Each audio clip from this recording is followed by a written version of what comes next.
Amy and Brittany, how are you both doing today? Good. Nervous. Really good. Really not used to being on this side of the camera, but Oh, that's so exciting. Yeah. Actually, I guess before I even say any of the questions that we just discussed, do you want to talk a little bit about your careers and like how you got into filmmaking and storytelling? Whoever would like to go first. I'll let you go first because Yeah. you trickle into mine. yeah. So I've been in film and television for the past 10 years. Kind of as a video editor, mostly editing other people's commercials and feature films and short films. And then in the more recent years, when Brittany came to work with me, we were kind of like, we edit things all the time, but like we could direct something, we could produce something, like we could do that, like maybe we should give that a try.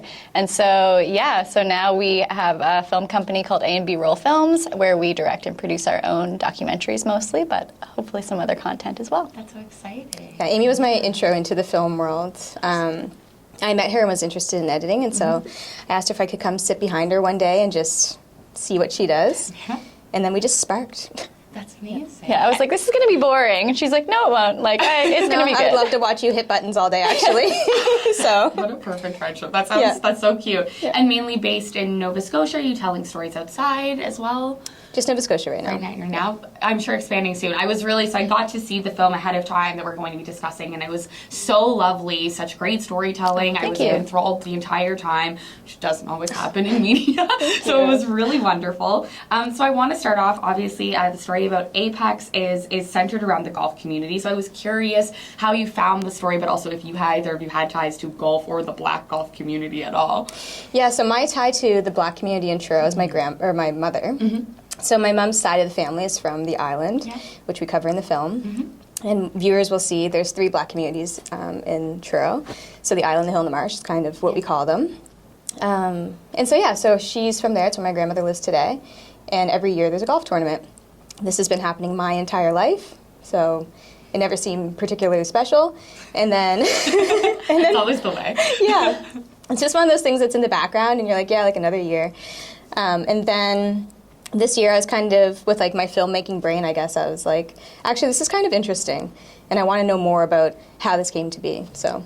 That's amazing. And what about you? Are you big into golf? Okay, I've golfed like a handful of times in my life. I haven't really spent a lot of time in Truro. I didn't even know that the island was like a historically Black community, so I knew nothing going into this, which made it really intriguing and exciting. And like the thing about documentary films is like you kind of get to step into someone else's like world for a little bit while you're filming, and so it was a great opportunity to learn a little bit about golf, and then Brittany had sent me, I think it was like a social media post or an Apex website saying that it was the 50th year, and so she had told me a little bit about some of the key players having already passed on, and so it was kind of like the 50th, just like if not now, then when? Like this is the time to kind of get those stories documented. So. Absolutely. Yeah, we kind of just dove right in. Amazing. Do you want to elaborate a little bit more on like why the story was so compelling? I mean, there's obviously like the roots and history, and I imagine, like even obviously in my life, a lot of white people around, and I'm like, listen, Black people are doing really cool stuff. Yeah. So it's exciting to see that you're working together on this like project and Black History Month coming up. Yeah. So was there anything else that called to you about like it's the 50th year, we really have to do this now? So my tie is kind of, it's very personal. So in the last year, we found a recording of my grandfather. And he passed away, my late grandfather, and it was from 1977, and he was talking about growing up in the community and how much it's changed, and, it's a community that it exists because it's a marginalized community. That's why there's Black communities in Nova Scotia. And so that's actually what sparked me to even just Google the Apex Golf Tournament. And thinking, like, of this older generation, like, I want their stories to be heard more, and... especially for my generation of like, and someone who looks like me, there's degrees of prejudice, who hasn't had those experiences. I just think it's really important to capture those and shed light on them. So, yeah, and we reached out. Everyone was very excited, happy to share their story. Yeah.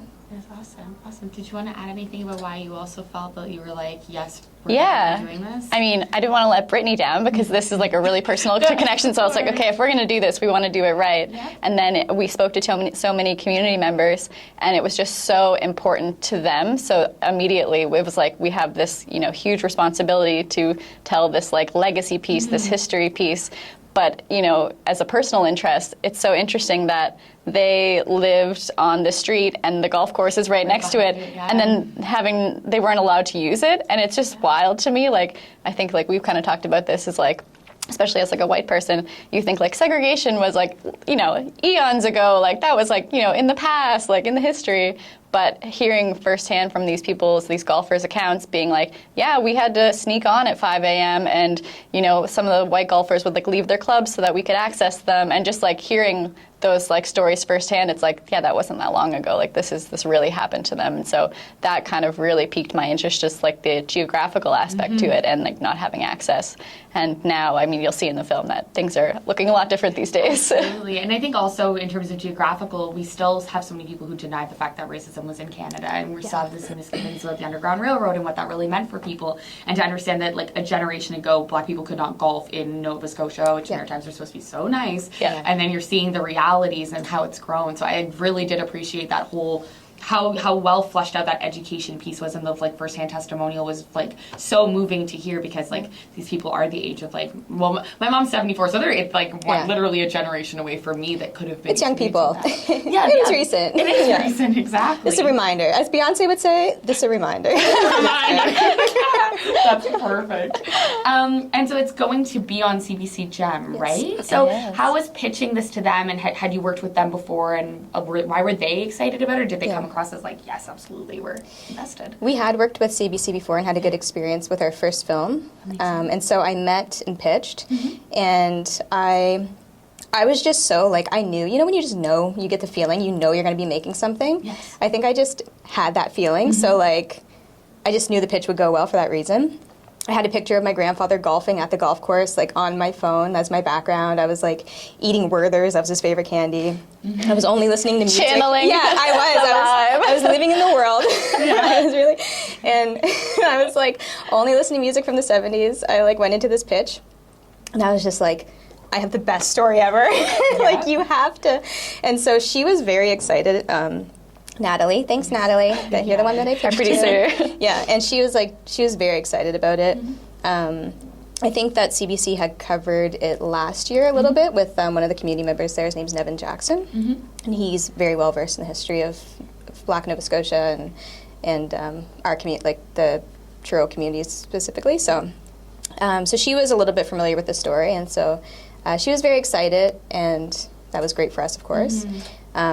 So yeah, we were very lucky to have them on board from the jump, basically. Amazing. Yeah. Amazing. And the thing about them is like they, you know, as we're like emerging filmmakers, like we're still kind of new to like that aspect of it.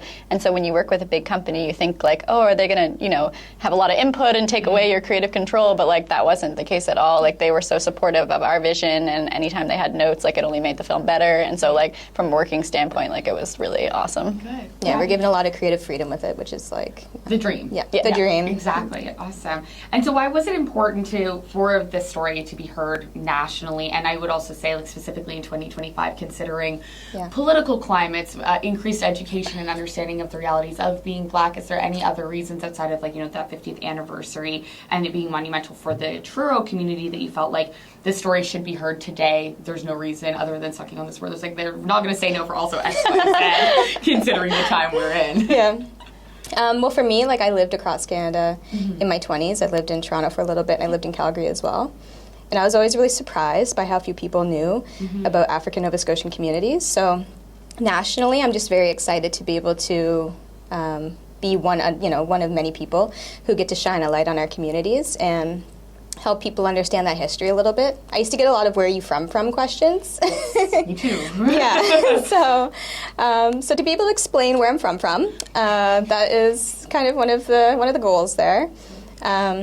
And then, of course, in 2025, I think that, honestly, for us, like with this story, I thought it was important to tell a Black story that, of course, resiliency and the history is a piece of it. But I want it to be a real celebration, and I want you to be able to feel the warmth and the pride and the positive things of this community. So I just wanted to be able to kind of like show what I feel when I go into that community, which is just like a sense of home, and yeah, just a sense of home, that warmth, and really celebrate what this community has done. Amazing.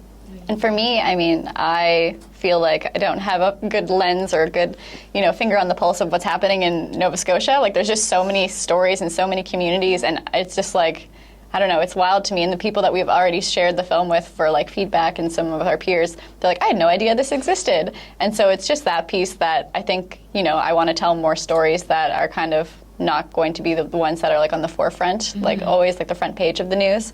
And then also like, although I don't have experience with racism or anything like that, like I think now in the political climate and just the world that we're living in, like showing that togetherness and that joy and that resilience and like that action piece that like you might not have to like, you think for me, it's like, how can I save the world? But it doesn't have to be this big action. It could just be small things, like when you look inside yourself and your community. So this is kind of our action piece, and Apex was kind of what they had started. So that's amazing. Yeah. That's awesome. So what was the energy like while you were filming and hearing these amazing stories and getting this historical background, and also like being on site while there's a golf tournament competition going down? It's the best. I recommend that you come next year. Yep. It's the best. The vibe is great. I was just really excited to be able to show the crew. None of the crew had been to the community before. Right. So like personally, I was just like, just wait. Amy was the sole editor on this film. And so she had a footage bin, so editors will know what that means. She had a footage bin that's just called Prince Street is Bumpin', and it was just like... It was! Like, we had done like a location scout a few weeks before, and it's not, it's a quiet neighborhood, like it was, whatever. And then the next week of the tournament, people are on porches, there's music bumping, people like, we have a camera, a lot of people I'm used to, like, don't film me, like I'm shy. And people are hanging at the window, like inviting us over, like, they were super excited to be there, and we really we're happy. Yeah, everyone's just in a good mood. Everyone gets to see their family they haven't seen in a long time. Myself included. I had some aunts and uncles and cousins come down that I hadn't seen in forever. Everyone kind of knows each other. If they don't, then you just trust that you're probably related in some way. So it's family at the end of the day. So the vibe is great. That's amazing. That sounds like so much fun. And now I wanted to, halfway through it, I was like, so how do I get here? Like, I'm going to have to go. First weekend of August. I'm ready. I honestly am usually here, so there you go. You can stay with Granny Mom. I'm taking that in. Yeah, right. she'll let you in. Yeah. Was there anybody's story, either historically or any of the, other generations of people that were involved, that were speaking to you on camera, that specifically stood out to you, that you felt were impactful or moving, that you got to share through the film? There's a few. There's a lot, actually. Yeah. Because we interviewed over 40 people that went to the tournament. And so one person, I won't give it away, so viewers can watch the film. Of course. No spoilies. No spoilies. Yeah. But it happened to be the winner, and he had a really great story that we just totally weren't expecting, and that he was very generous to share with us. Yeah. So we really appreciate that. But of course, one of our key voices, Daryl Maxwell, hearing firsthand his experiences, and also just his attitude. Like, he could have, if it was me, he could have been very petty about the whole situation of not being, denied membership and not having the same privileges and things like that. But then just how kind of what's the word I'm positive, looking for? Optimistic. Yeah, I know what you mean. Yeah, it totally just kind of rolled off his back, and then it served him in the long run to be that way.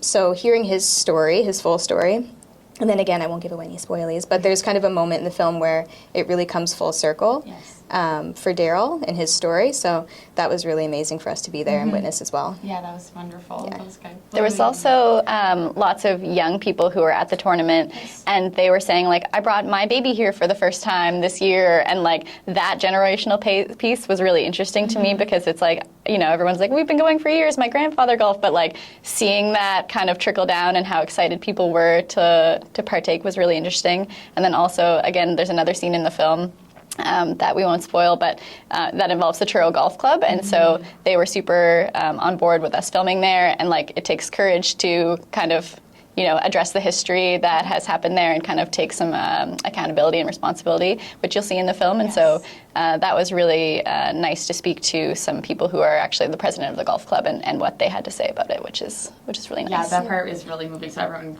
no spoilers. You have to go watch that part. It was very lovely to see. I didn't have this question listed, but I'm just curious hearing you speak now. Was there anything that you had a very hard time like cutting? Like it must have been so hard to trim down conversations. And in my experience interviewing Black people, we talk so much. Like I've had to cut people down. It's like I asked one question and it's lasted an hour, and I have 12 minutes. And I'm like, what am I doing? So how was that? Listen, so we had 44 amazing interviewees. Literally amazing. Yeah. Better than me sitting here right now, completely themselves. No like, ums, no ahs, straight, just like soundbite after soundbite. Passion, energy. 44, and we had a 22-minute film to make. Yep. So that was just interviews alone. That had nothing to do with anything that was happening. Cutting it down was painful. We had so much amazing footage. Amy did an incredible job of like slimming it out. I think our first pass was like 50 minutes. Yeah. Because you just, then you trim and trim and trim and trim, but it was so hard, and we're like fighting for different people. We're like, we love that person, they need to be in it, but they anyway, it was definitely... It was difficult, but we really think that we landed in a place where we were able to at least give mostly everyone a little bit of airtime, highlight some of the key players, because that's the other thing. A lot of these folks, like, it takes a community to create something like this, so a lot of people have had really big roles in doing so. And so you want to kind of give everyone their flowers and try to equally weight it. So I think that we came to a good balance at the end. But yeah, there's lots of amazing stuff that just couldn't make it. Do you have any plans to do anything with the additional footage? Like, would you ever do like a behind the scenes, if like a real series? Now I've got my brain on them. Maybe. I mean, we don't. TikTok series person. Yeah, it'd be honestly. We're just trying to get through the first, and then we'll revisit the huge project file that it is after. But yeah, because I want to see the Prince Street Bumpin' footage. Oh, that behind the scenes footage. Yeah. And my last question is just that obviously, like, as a journalist, I've heard so much about the rampant racism in hockey that is still persisting today. And I even spoke to a local student from my hometown recently who was called the N-word while playing football literally this year in high school. And so while the film shows that accountability piece and the progress, I would assume that there might still be some pushback from some people somewhere. Yeah. Did you hear any of that in your storytelling, or did you hear anybody, say that, like, we've made these advancements, but we're still having these barriers or these issues, or was it, all rosy and much lovelier than it had been? To be honest, we didn't really ask that question in our interviews, so I don't think that a lot of people offered it up necessarily. Of course, in golf and in sports in general, we heard, a lot of the female athletes talk about kind of being, sometimes the only woman on the green, things like that, especially for Black women as well. So I don't want to speculate too much on what their experiences were.